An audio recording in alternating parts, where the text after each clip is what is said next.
우리의 삶의 기준은 오직 하나님의 말씀밖에 없습니다.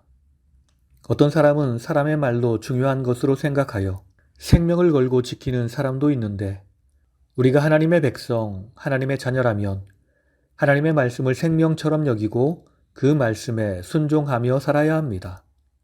그런데 어떤 사람은 하나님의 말씀을 그렇게 중요하게 생각하지 않는 경향이 있습니다.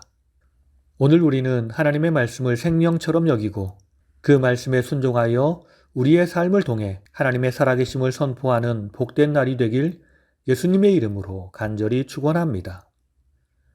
오늘은 예레미야 34장과 35장의 말씀을 통독합니다. 34장, 율법을 지키지 않은 너희는 심판을 받을 것이라. 첫 번째 34장 1절에서 7절. 바벨론의 예루살렘 포위 상태에서의 시드기야의 운명에 대한 예언. 1절. 바벨론 느부갓네살이 예루살렘과 그 모든 성읍을 칠 때 여호와의 말씀이 예레미야에게 임함. 2절에서 5절. 예루살렘 성과 시드기야의 운명에 대한 예언. 나 여호와가 이 성을 불사를 것이라. 시드기야는 사로잡혀 갈 것이라. 내가 칼에 죽지 않고 평안히 죽을 것이라. 사람들이 너를 위하여 분향하고 애통해 하리라. 6절과 7절. 시드기야의 운명 예언 당시 유다의 상황. 바벨론의 침공으로 유다의 견고한 성읍 중에 남은 것은 예루살렘 성뿐이었음. 1절에서 7절은 주전 588년 예루살렘이 바벨론 군대에 의해 포위된 직후를 시대적 배경으로 하고 있습니다. 예루살렘이 절대 멸망하지 않으리라 예언하는 거짓 선지자들을 향해서 예레미야는 예루살렘은 멸망하고 지도자들은 포로로 잡혀갈 것을 말씀합니다. 두 번째 34장 8절에서 22절. 히브리 노비 해방 언약 파기에 대한 질책과 심판 선언. 8절에서 11절. 백성들이 약속을 깨뜨림. 시드기야 왕이 예루살렘에 있는 모든 백성과 한 가지로 하나님 앞에서 계약을 맺음. 사람마다 각기 히브리 남녀노비를 놓아 자유롭게 하고 동족은 종으로 삼지 못하게 한 것이었습니다.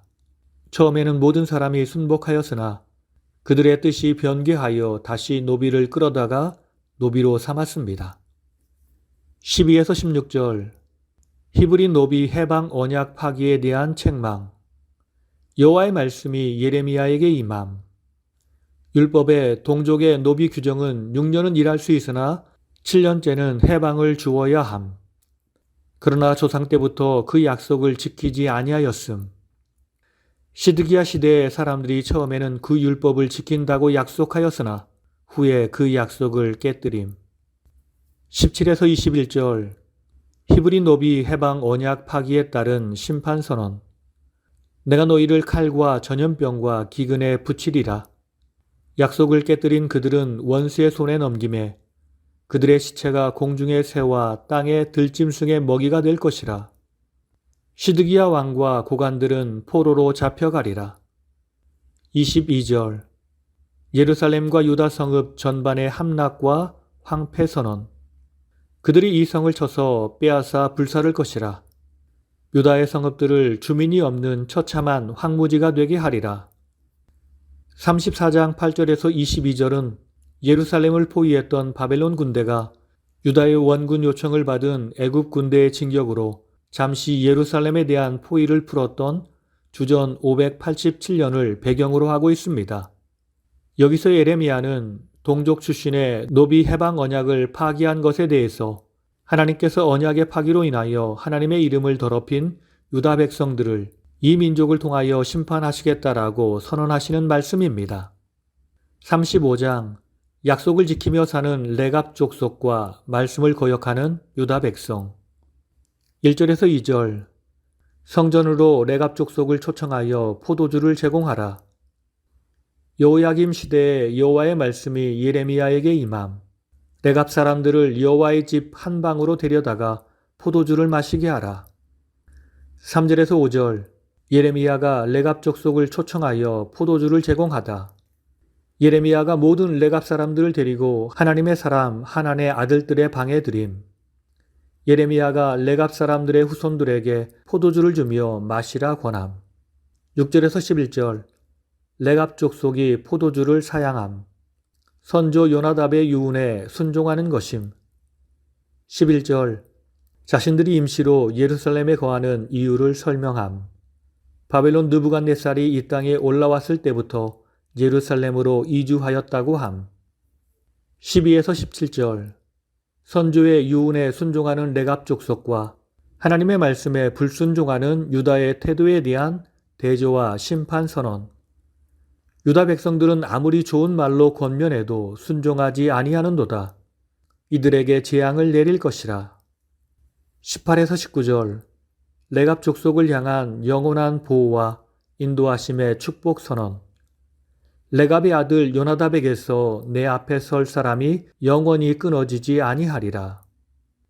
오늘 말씀을 통해서 주시는 교훈은 첫째로 예수님은 하나님과의 언약 파기로 멸망할 우리를 대신하여 죽으셨습니다. 34장 18절에서 22절은 당시 언약 체결 의식에 근거해서 동족 노비 해방 언약을 파기한 유다 백성들에 대한 심판 선포입니다.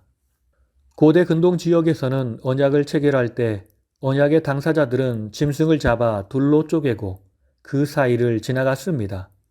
이는 만일 언약의 당사자 중 어떤 한 편이 그 언약을 파기할 경우 그들이 그 사이로 지나간 짐승처럼 쪼개질 것이라는 의미를 담고 있는 의식이었습니다. 그런데 유다 백성이 언약을 파기했습니다. 그들은 이제 심판을 받고 짐승처럼 쪼개져야 했습니다. 그런데 죄인된 사람이 죽지 않았습니다. 그리고 그 모든 죄의 대가를 우리 예수님이 지시고 십자가에서 자신의 몸을 찢으셨습니다. 우리가 죽어야 하는데 주님이 우리를 대신해서 죽으신 것입니다. 우리는 그 사실을 잊어서는 안 됩니다. 그 은혜를 잊어서는 안 됩니다. 이것을 잊는 것은 신앙의 모든 것을 무너뜨리는 일입니다. 우리는 항상 주의 은혜를 기억하고 주님께 감사하며 살아야 합니다. 두 번째, 끝까지 믿음으로 순종하는 자만이 하나님의 선하신 뜻을 알게 됩니다. 35장 18절 19절을 보면 선주의 아름다운 유운을 끝내 순종하였던 레갑 사람들에게 예레미야가 전하는 축복의 말씀을 기록합니다. 그 축복은 레갑의 아들 요나답에게서 내 앞에 설 사람이 영원히 끊어지지 아니하리라. 레갑 사람들은 예레미야의 부르심을 받아 성전에 있는 방에 들어갔을 때 적잖이 당황하였을 것입니다. 앞서 지적한 것처럼 예레미야는 그들로 거룩한 삶을 살게 하려고 조상들이 명한 유운을 깨뜨릴 것을 요구하였기 때문입니다. 곧 몇 대가 넘도록 포도주를 가까이 하지 않은 그들로 포도주를 마시게 하였기 때문입니다. 그런데 그들은 이 시험을 믿음으로 잘 넘겼습니다.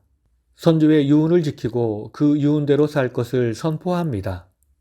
그들은 자신들에게 불합리한 일을 명령하는 예레미야의 의도가 무엇인지 정확히 알지 못했지만 하나님의 선하심과 의로우심을 믿어 의심하지 않았습니다. 그렇기에 그 유운을 지키기로 하고 포도주 마시기를 거부합니다. 하나님은 그런 레갑 자손에게 복을 선언하셨습니다. 그들이 만약 포도주를 마셨다면 하나님의 뜻을 알지 못한 채 방황하게 되었을 것입니다. 그러므로 항상 우리는 믿음을 가지고 약속의 말씀에 순종하며 살아야 합니다. 그래야 하나님의 기쁘신 뜻을, 선하신 뜻을 알 수 있습니다. 오늘 이 하루가 말씀에 순종하여 하나님의 기쁘신 뜻을 발견하고 주와 아름다운 동행을 하는 복된 날이 되길 예수님의 이름으로 축원합니다. 우리 다 함께 기도하시겠습니다. 항상 우리를 사랑하셔서 우리의 모든 질고를 대신 지시는 예수님. 그 은혜와 사랑으로 오늘 내가 존재함을 기억하며 오늘 하루 주님 앞에 감사하며 살길 원합니다. 내 가진 모든 것을 드려 주님 기뻐하시는 일을 하며 살길 원합니다. 주여 나를 붙들어 주시고 인도하여 주시옵소서. 주님, 우리가 세상을 살면서 이해되지 않는 일이 있다 할지라도 항상 주님의 말씀을 기억하며 그 말씀에 순종하며 살게 하옵소서. 그렇게 끝까지 순종하며 살면 순종의 삶을 통해 하나님의 마음, 하나님의 기쁘신 뜻을 알 때가 올 것입니다.